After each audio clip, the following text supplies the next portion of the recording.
Assalamualaikum warahmatullahi wabarakatuh. Bagaimana kabar kalian hari ini anak-anak? Semoga kalian dalam keadaan sehat walafiat.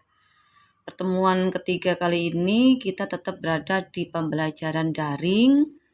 Untuk geografi tetap masih ada di bab 1, kita ketemu di subbab 3, yaitu tentang perencanaan tata ruang Indonesia. Tujuan penyelenggaraan penataan ruang di Indonesia yaitu mewujudkan ruang wilayah nasional yang aman, nyaman, produktif, dan berkelanjutan.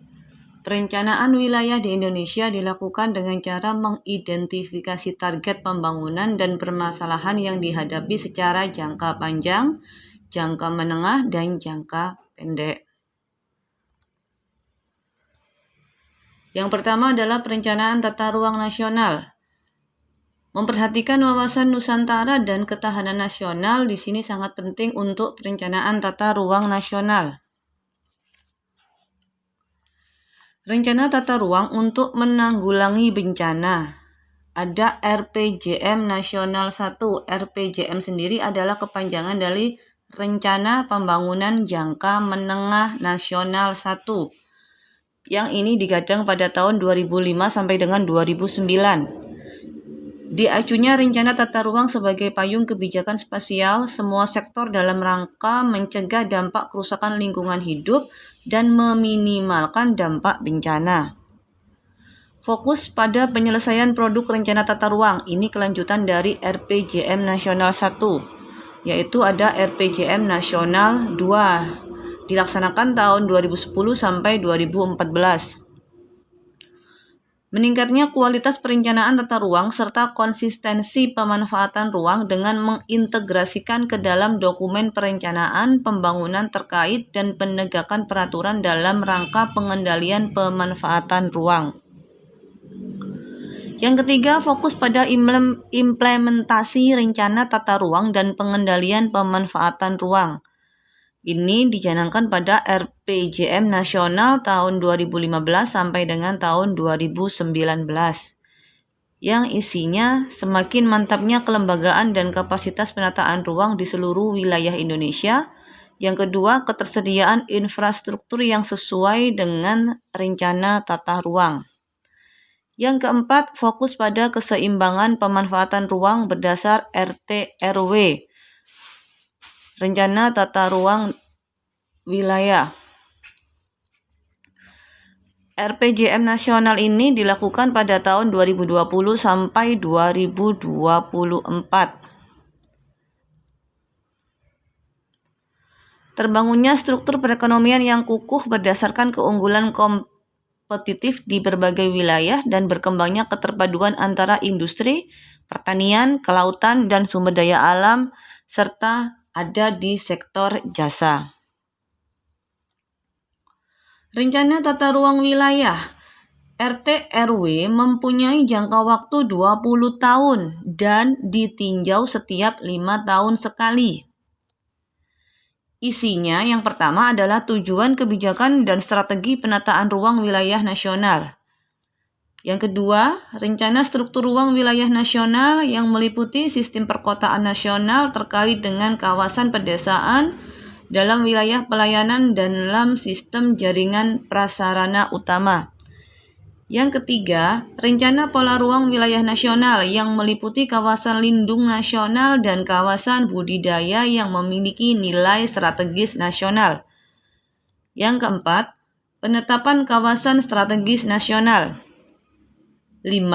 Arahan pemanfaatan ruang yang berisi indikasi program utama jangka menengah 5 tahunan. 6. Arahan pengendalian pemanfaatan ruang wilayah nasional berisi indikasi arahan peraturan zonasi sistem nasional, arahan perizinan, arahan intensif dan disinsentif, serta arahan sanksi. Yang B, fungsi penyusunan penataan ruang wilayah nasional. RT/RWN atau atau Rencana Tata Ruang Wilayah Nasional menjadi pedoman penyusunan Rencana Pembangunan Jangka Panjang Nasional atau RPJPN. Rencana Pembangunan Jangka Menengah Nasional RPJMN serta pemanfaatan ruang dan pengendalian wilayah nasional dan mendorong keterpaduan perkembangan antar wilayah provinsi. Dengan demikian, perencanaan jangka panjang yang berpedoman pada RT/RW nasional berisikan gambaran tentang kerangka pembangunan yang disusun sesuai aspirasi masyarakat secara umum dan bersifat makro atau menyeluruh. Yang kedua, perencanaan tata ruang wilayah provinsi. Penataan ruang memiliki tujuan utama yaitu mendorong kehidupan penduduk lebih baik dan sejahtera.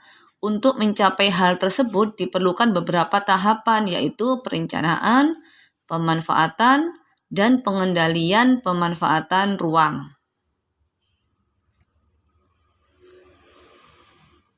Perencanaan tata ruang wilayah nasional menjadi dasar pembuatan perencanaan tata ruang provinsi. Tata ruang provinsi memiliki jangka waktu pelaksanaan 20 tahun. Perencanaan tata ruang provinsi merupakan produk dari Rencana Pembangunan Jangka Panjang Daerah atau RPJPD. Yang A, Rencana Tata Ruang Provinsi. Penyusunan Rencana Tata Ruang Wilayah atau RT/RW provinsi harus memperhatikan beberapa aspek seperti perkembangan permasalahan nasional, hasil kajian implikasi penataan ruang provinsi, upaya pemerataan pembangunan dan pertumbuhan ekonomi provinsi, serta keselarasan aspirasi pembangunan provinsi dan pembangunan kabupaten atau kota. Isi dan fungsi Rencana Tata Ruang Provinsi. Yang pertama, tujuan kebijakan dan strategi penataan ruang wilayah provinsi. Yang kedua, rencana struktur ruang wilayah provinsi meliputi sistem perkotaan berkaitan dengan kawasan pedesaan dalam wilayah pelayanan dan sistem jaringan prasarana wilayah provinsi. Yang ketiga, rencana pola ruang wilayah provinsi yang meliputi kawasan lindung dan kawasan budidaya yang memiliki nilai strategis provinsi. Yang keempat, penetapan kawasan strategis provinsi. 5. Arahan pemanfaatan ruang wilayah provinsi yang berisi indikasi program utama jangka menengah 5 tahunan.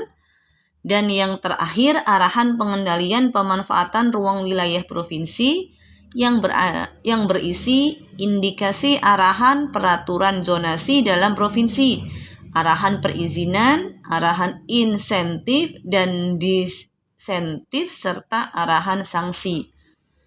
Penyusunan Rencana Tata Ruang Wilayah atau RT/RW Provinsi menjadi pedoman dalam penyusunan Rencana Pembangunan Jangka Panjang Daerah atau RPJPD. Rencana Pembangunan Jangka Menengah Daerah atau RPJMD. Pengendalian pemanfaatan ruang dalam wilayah provinsi, penataan ruang kawasan strategis provinsi, serta penataan ruang wilayah kabupaten atau kota. Yang ketiga, perencanaan tata ruang kabupaten atau kota. Penyusunan rencana tata ruang kabupaten atau kota merupakan alat pengaturan, pengendalian, dan pengarahan ruang di wilayah kabupaten atau kota. Otonomi daerah, ada yang dimaksud dengan otonomi daerah. Nah, ini baru berkembang tahun 2004 ya. Otonomi daerah adalah kewenangan daerah otonom untuk mengatur dan mengurus kepentingan masyarakat setempat menurut prakarsa sendiri berdasarkan aspirasi masyarakat sesuai peraturan perundang-undangan. Kebijakan ini memberikan kewenangan yang luas bagi kabupaten atau kota untuk mengurus daerahnya sendiri termasuk perencanaan tata ruang. Acuan Rencana Tata Ruang Kabupaten. Yang pertama adalah Rencana Tata Ruang Wilayah Nasional dan Rencana Tata Ruang Wilayah Provinsi. Yang kedua, pedoman dan petunjuk pelaksanaan bidang penataan ruang. Dan yang ketiga, Rencana Pembangunan Jangka Panjang Daerah. Penyusunan rencana tata ruang wilayah kabupaten harus memperhatikan permasalahan khusus yang terdapat di suatu provinsi dan kabupaten. Yang B, tujuan dan strategi penataan ruang wilayah kabupaten atau kota. Jangka waktu pelaksanaan rencana tata ruang wilayah kabupaten atau kota adalah 20 tahun. Rencana tata ruang wilayah kabupaten menjadi pedoman penyusunan rencana pembangunan jangka panjang daerah atau RPJPD. Rencana pembangunan jangka menengah daerah atau RPJMD, pengendalian pemanfaatan ruang di wilayah kabupaten, dan penataan ruang kawasan strategis kabupaten. Oke, itu subbab 3 yang sudah kita bahas. Ini ada 5 pertanyaan, silakan dijawab, segera setor ke sekretaris kelasnya. Terima kasih untuk pertemuan hari ini. Semoga kalian selalu dalam keadaan sehat dan kita akan dipertemukan di pertemuan berikutnya. Jangan lupa jaga kesehatan dan wassalamualaikum warahmatullahi wabarakatuh.